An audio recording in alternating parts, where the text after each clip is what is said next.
नमस्कार, स्वागत है। मैं हूं आपके साथ जुबैर चौधरी। वक्त तो चला है देश लाइव का, जहां सबसे पहले बात करेंगे नवरात्रों की। देश भर में नवरात्रों की धूम देखने को मिल रही है। तो वहीं आज नवरात्रे का छठा दिन है। आज के दिन मां कात्यायनी की पूजा की जाती है।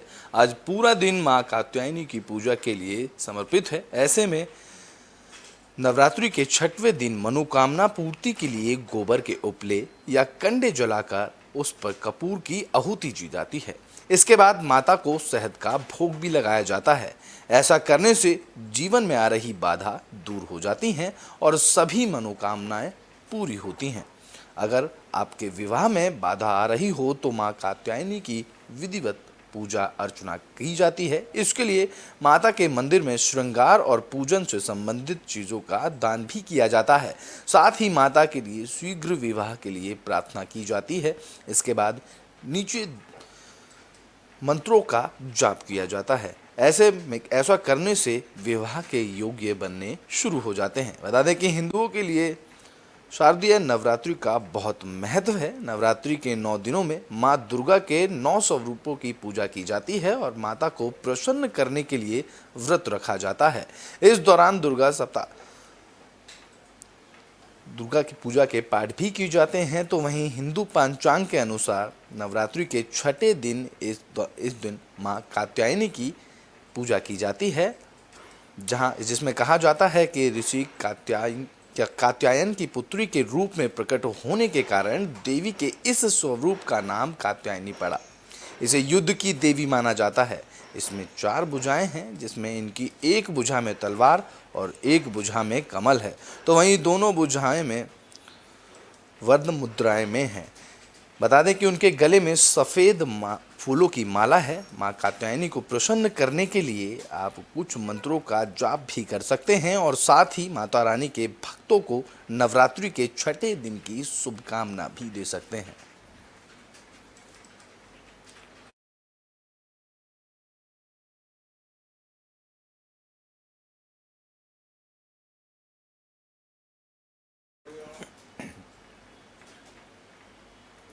तो बुलेटिन में बात कर लेते हैं नोएडा की, जहां ग्रैंड ओमेक्स सोसाइटी पर चले बुलडोजर से अब लोगों को राहत मिल गई है। बता दें कि कोर्ट ने 20 अक्टूबर तक बुलडोजर ना चलाने के लिए कार्रवाई पर रोक लगा दी है। नोएडा में श्रीकांत त्यागी वाली सोसाइटी के लोगों को बुलडोजर एक्शन से राहत मिल गई है। इलाहाबाद हाईकोर्ट ने ग्रैंड ओमेक्स सोसाइटी में नोएडा अथॉरिटी की कार्रवाई पर 20 अक्टूबर तक रोक लगा दी है। इस तरह से 20 अक्टूबर तक नोएडा अथॉरिटी का बुलडोजर सोसाइटी में नहीं गुजरेगा। तो वहीं कोर्ट के इस आदेश के बाद सोसाइटी के लोगों को ये बड़ी राहत मिली है। बता दें कि गालीबाज नेता श्रीकांत के महिला से बदसलूकी के बाद ओमेक्स सोसाइटी सुर्खियों में आई थी। दरअसल नोएडा अथॉरिटी ने शुक्रवार को ग्रैंड ओमेक्स सोसाइटी में अतिक्रमण के खिलाफ कार्रवाई की थी और अवैध कब्जों पर बुलडोजर चलाया था। हालांकि अथॉरिटी की इस कार्रवाई के खिलाफ कई लोग खड़े हुए थे। वहीं 125 फ्लैट ओनर्स ने इलाहाबाद हाईकोर्ट में ही शुक्रवार को अर्जी दाखिल की थी और इस पर रोक लगाने की मांग की थी। इसमें अर्जेंट मामला मानते हुए इलाहाबाद हाईकोर्ट ने शुक्रवार को फ्लैट्स ओनर की अर्जी पर सुनवाई की थी, जिस पर जस्टिस मनोज कुमार गुप्ता और जस्टिस जयंत बनर्जी की डिवीजन बेंच में ये सुनवाई हुई, जिसमें फ्लैट मालिकों की तरफ से कहा गया था कि अथॉरिटी ने 2 साल पहले 2020 में उन्हें नोटिस दिया था और इस नोटिस का उन्होंने जवाब दाखिल कर दिया था। इसके बाद अथॉरिटी शांत बैठ गई थी। अथॉरिटी ने इससे पहले दाखिल किए गए उनके जवाब पर कोई संज्ञान नहीं लिया। याचिकाकर्ताओं ने दावा किया है कि सोसाइटी के लोगों ने बुलडोजर और अथॉरिटी में परमिशन लेकर ही अस्थायी कंस्ट्रक्शन कराए थे। बता दें कि श्रीकांत के घर के बाहर दोबारा पौधा लगाने को लेकर यह मामला एक बार फिर से सुर्खियों में आया और अतिक्रमण हटाने को लेकर अथॉरिटी ने 2 दिन पहले 48 घंटे का अल्टीमेटम भी दिया था, जिसके बाद बुलडोजर की कार्रवाई की गई थी। शुक्रवार के दिन 48 घंटों की मियाद पूरी होते ही अथॉरिटी बुलडोजर लेकर पहुंच गए, तो जहां अवैध कब्जों पर कार्रवाई शुरू कर दी गई थी। हालांकि अब कोर्ट ने बुलडोजर एक्शन पर 20 अक्टूबर तक रोक लगा दी है।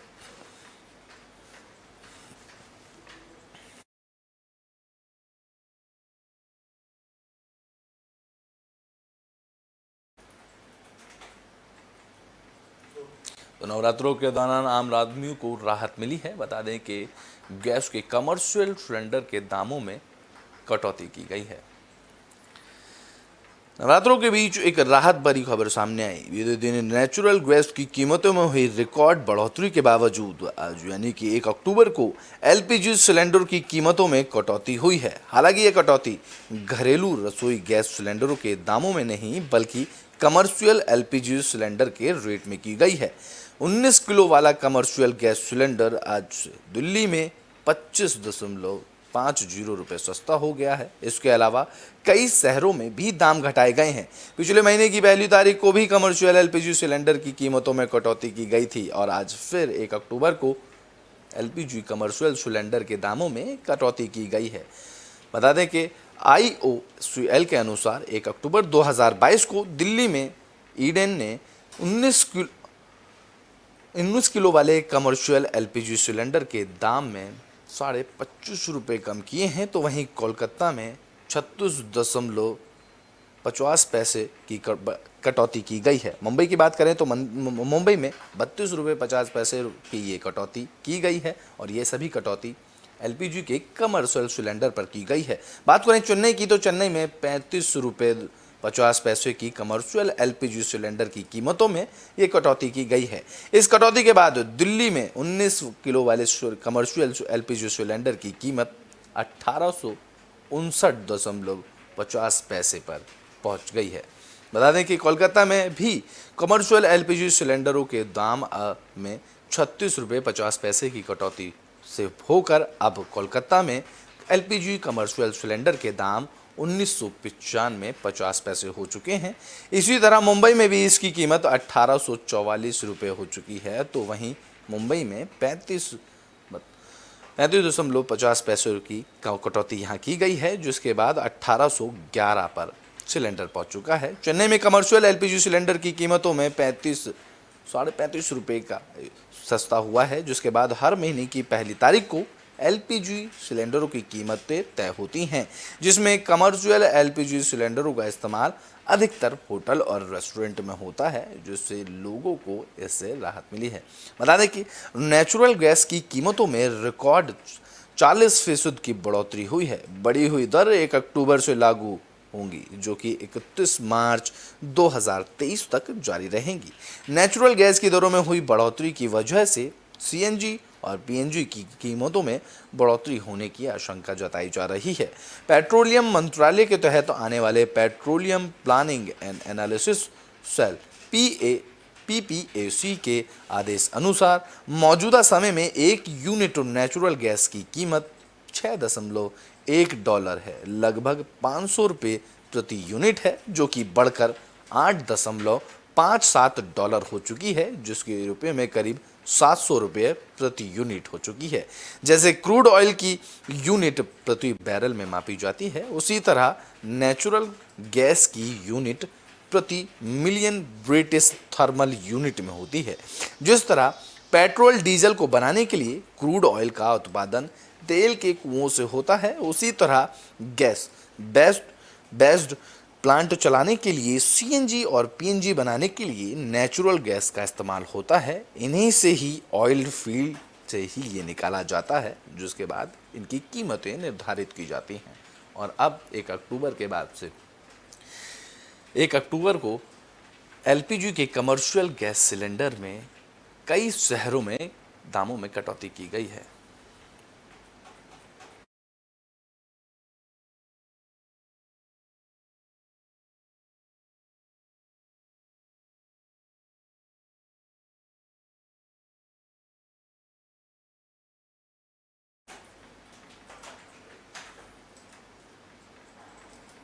तो बुलेटिन में बात कर लेते हैं पूर्व मंत्री और एनसीपी के नेता छगन भुजबल की, जिनकी मुश्किलें बढ़ती ही जा रही हैं। बता दें कि उन पर जान से मारने की धमकी का आरोप लगाया गया है। पूर्व मंत्री और एनसीपी नेता छगन भुजबल की मुश्किलें बढ़ती जा रही हैं। चैम्बूर पुलिस ने शुक्रवार को उनके खिलाफ एफआईआर दर्ज की, जहां भुजबल और उनके 2 अज्ञात लोगों पर एक व्यापारी को धमकी देने का आरोप लगा है। आरोपियों के खिलाफ धारा 506, 2 और 34 के तहत केस दर्ज किया गया है। पुलिस का कहना है कि इस मामले में की जांच की जा रही है, उसके बाद ही आगे एक्शन लिया जाएगा, जिसमें पीड़ित व्यापारी टेकचंदानी ने पुलिस को दिए बयान में कहा है कि उसने छगन भुजबल को अपने मोबाइल फोन पर 2 वीडियो भेजे थे, जिसमें भुजबल ने हिंदू धर्म का अपमान करते हुए भाषण दिया था।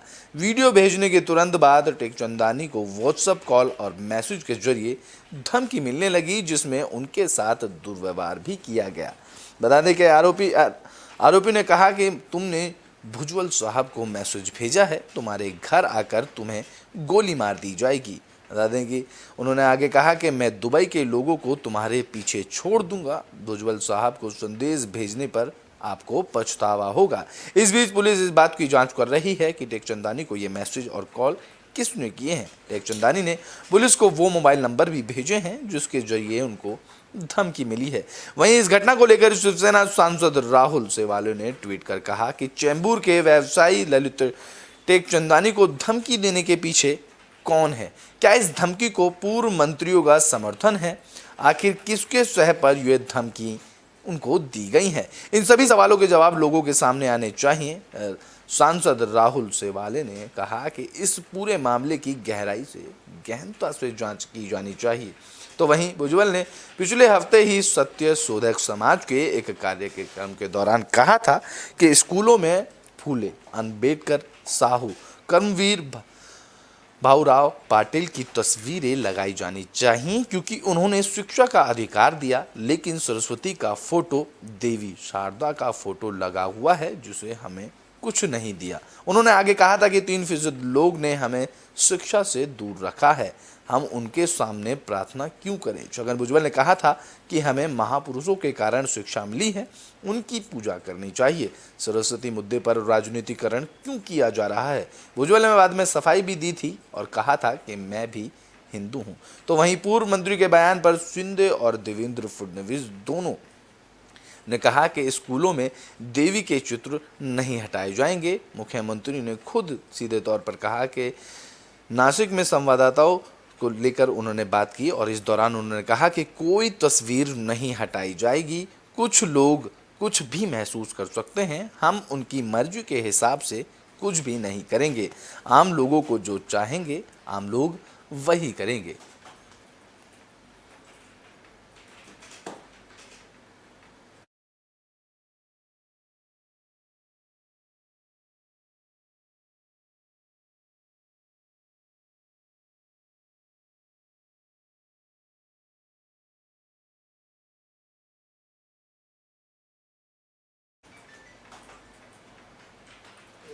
तो बुलेटिन में बात अब अफगानिस्तान की कर लेते हैं, जहां हुए धमाकों को लेकर भारत ने इसकी निंदा की है। भारत के विदेश मंत्रालय प्रवक्ता ने इसको लेकर दुख जताया है। अफगानिस्तान की राजधानी काबुल के शिया पड़ोस में हुए बम विस्फोटक की भारत ने निंदा की है। शुक्रवार को अफगानिस्तान के काबुल में एक शिक्षा केंद्र के अंदर बम धमाका हुआ था, जिसमें 19 लोगों की मौत हो गई थी। इस मामले में विदेश मंत्रालय के प्रवक्ता अरिंदम बागची ने कहा है कि काबुल के दहशते बारची के काज एजुकेशन सेंटर पर कल हुए आतंकी हमले से हम दुखी हैं और पीड़ितों के परिवार के प्रति संवेदना व्यक्त करते हैं। भारत शैक्षिक संस्थानों में मासूम छात्रों को लगातार निशाना बनाए जाने की कड़ी निंदा करता है। बता दें कि शुक्रवार सुबह दस्ती बारची इलाके में एक शिक्षा केंद्र के अंदर बम धमाका हुआ था। इस विस्फोट में कम से कम 19 लोगों की मौत हुई थी और दर्जनों लोग घायल भी हुए थे। इस्लामिक स्टेट सामूहिक तालिबान का एक शीर्ष प्रतिबंधित पहले भी हमले में मस्जिदों और उपासकों की विशेष रूप से अफगानिस्तान के शिया समुदाय के सदस्यों को निशाना बनाया जा चुका है। बता दें कि काबुल पुलिस के प्रवक्ता खालिद जादरान ने बताया कि धमाका स्थानीय समय अनुसार 7:30 बजे करीब का शिक्षा केंद्र में हुआ था, जिसके बाद जादरान ने कहा कि दुर्भाग्य से विस्फोट में लोग हताहत हुए। सुरक्षा बल क्षेत्र में पहुंच गए और हम विस्फोट के प्रकारों और हताहतों के आंकड़ों के बाद ही सब कुछ जानकारी दे पाएंगे।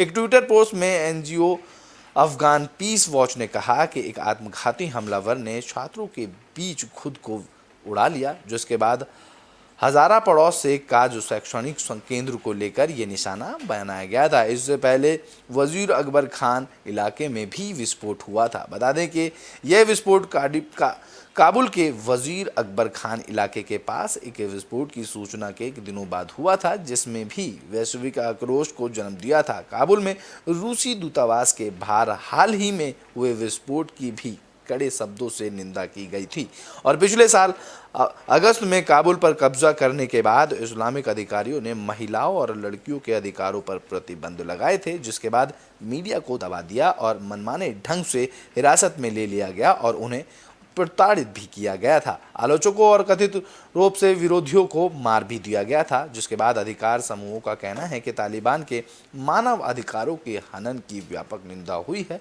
और देश की गंभीर मानवीय स्थिति को दूर करने के लिए अंतर्राष्ट्रीय प्रयासों में बाधा उत्पन्न हुई है।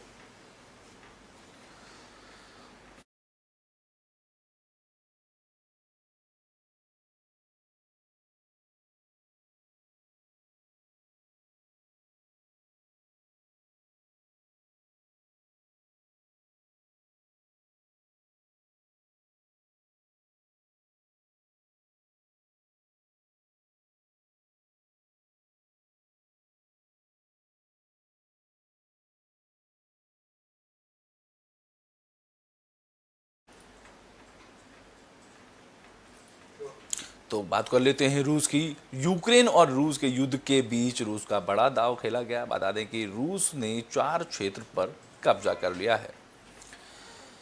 रूस के राष्ट्रपति पुतिन ने अंतर्राष्ट्रीय नियमों को दरकिनार कर यूक्रेन के कब्जे वाले 4 इलाकों को अपने देश में शामिल करने के लिए आधिकारिक दस्तावेज पर साइन कर दिए हैं।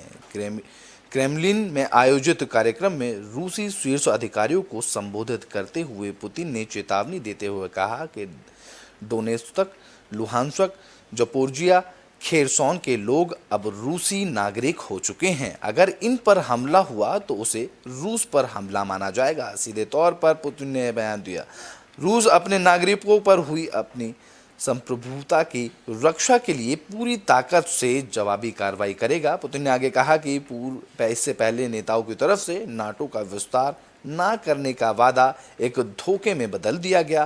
कीव में सैन्य कार्रवाई तो तुरंत बंद करने के आह्वान करते हुए उन्होंने कहा कि यूक्रेन को बातचीत करनी चाहिए। हालांकि उन्होंने चेतावनी दी कि रूस अपने साथ मिलाए गए नए क्षेत्रों से अपना कब्जा अब नहीं छोड़ेगा। सीधे तौर पर पुतिन ने कह डाला है कि जिन क्षेत्रों पर रूस ने अब कब्जा किया है, इस वॉर के बाद अब पुतिन उन क्षेत्रों को कभी नहीं छोड़ेंगे। उन्होंने पश्चिमी देशों पर जर्मनी में रूस गैस पाइपलाइनों में तोड़फोड़ करने का आरोप लगाया और कहा कि पश्चिमी देश रूस को कॉलोनी बनाना चाहते हैं, पश्चिमी रूस को कमजोर और घाटा पहुंचाना चाहते हैं और इसका वे लगातार मौका ढूंढते रहते हैं। वे इस सच्चाई से बाहर नहीं आ पा रहे हैं कि हमारा इतना महान देश कैसे हो गया।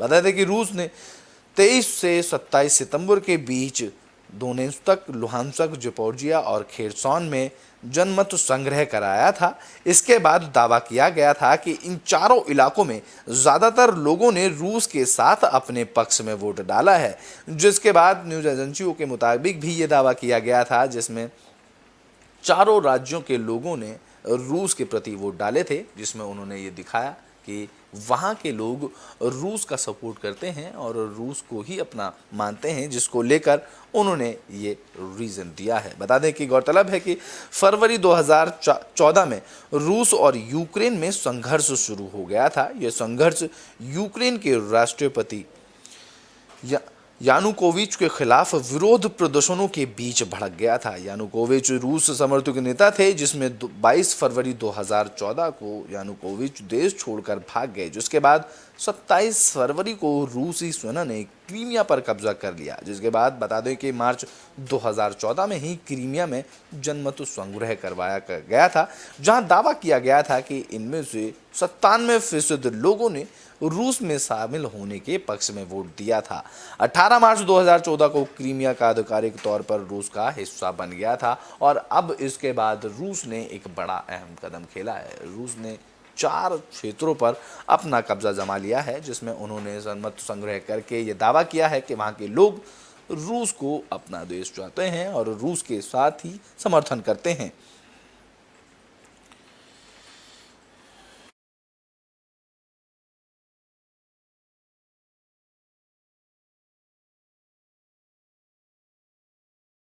ज़ेलेंस्की ने भी बयान दिया। उन्होंने सीधे तौर पर यूक्रेन के राष्ट्रपति ने बयान दिया कि कब्जे वाले क्षेत्रों में इस तमाशे को जनमत संग्रह की नकल भी नहीं कहा जा सकता है। उन्होंने सीधे तौर पर कहा कि वह अपने लोगों की रक्षा के लिए काम करेंगे। यह है कि रूस के इस कदम से यूक्रेन और रूस के बीच तनाव अब और भी ज़्यादा बढ़ जाएगा।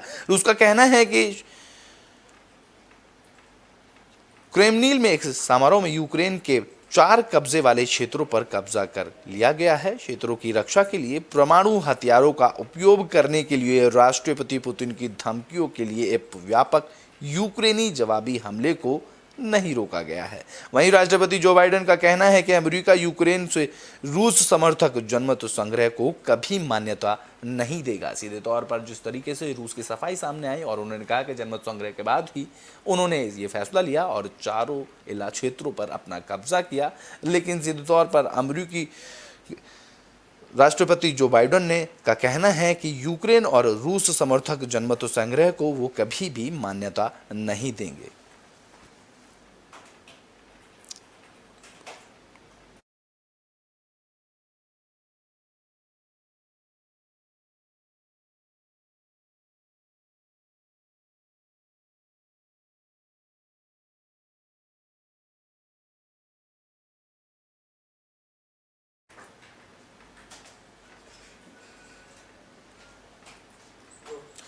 तो बुलेटिन के आखिरी में बात कर लेते हैं रूस के राष्ट्रपति पुतिन की। बता दें कि पुतिन ने 4 क्षेत्रों पर कब्जा किया, उसके बाद आधिकारिक घोषणा भी कर दी। राष्ट्रपति व्लादिमीर पुतिन ने भारतीय समय अनुसार शुक्रवार शाम यूक्रेन में कब्जाए गए 4 इलाकों पर रूस का औपचारिक हिस्सा घोषित कर दिया। क्रेमलिन में आयोजित कार्यक्रम में उन्होंने डोनेत्स्क, लुहांस्क, ज़पोरिज़िया, खेरसोन को अपने देश में शामिल करने के लिए आधिकारिक दस्तावेज पर साइन किए, जिसमें कार्यक्रम को संबोधित करते हुए पुतिन ने जमकर पश्चिमी देशों पर निशाना साधा। इस दौरान उन्होंने यूक्रेन के साथ फिर से बातचीत करने की भी बात कही। हालांकि उन्होंने सख्त लहजे में यह भी कहा कि बातचीत के दौरान कब्जे के लिए किए गए इलाकों पर चर्चा नहीं की जाएगी। सीधे तौर पर उन्होंने कहा कि वह यूक्रेन के राष्ट्रपति से बातचीत करने को तैयार हैं, लेकिन जो क्षेत्र उन्होंने अब कब्जा लिए हैं वे उनको कभी वापस नहीं देंगे। सीधे तौर पर उन्होंने इसकी निंदा भी की। वहीं यूक्रेन ने रूस के इस प्रस्ताव को भी ठुकरा दिया और कहा कि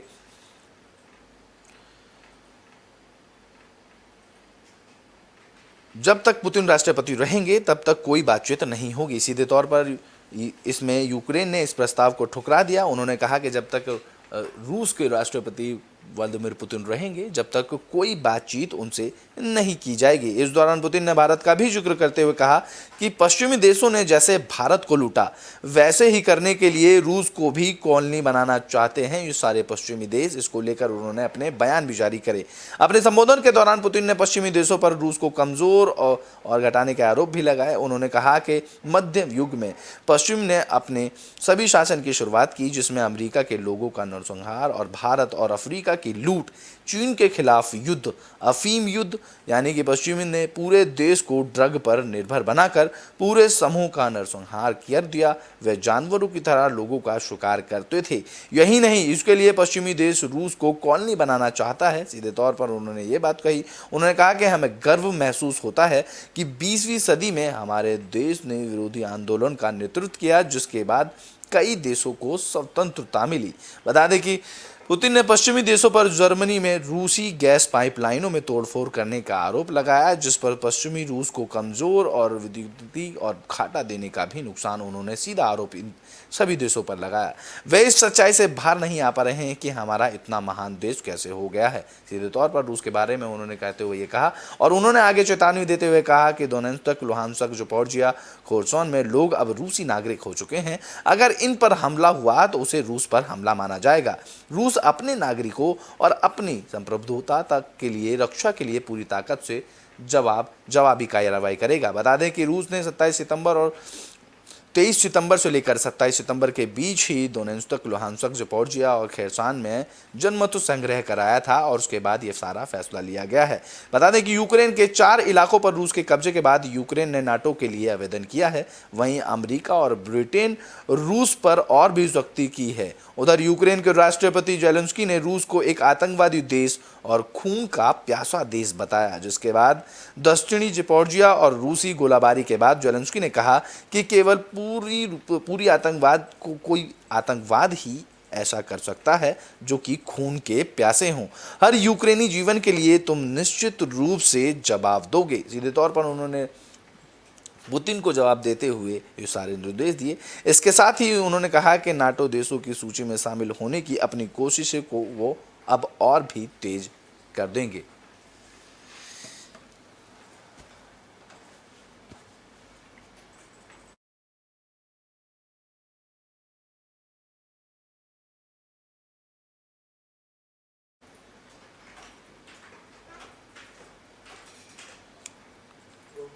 इस लाइव में अभी के लिए बस इतना ही। देश और दुनिया की तमाम खबरों के लिए देखते रहें एबी स्टार न्यूज़।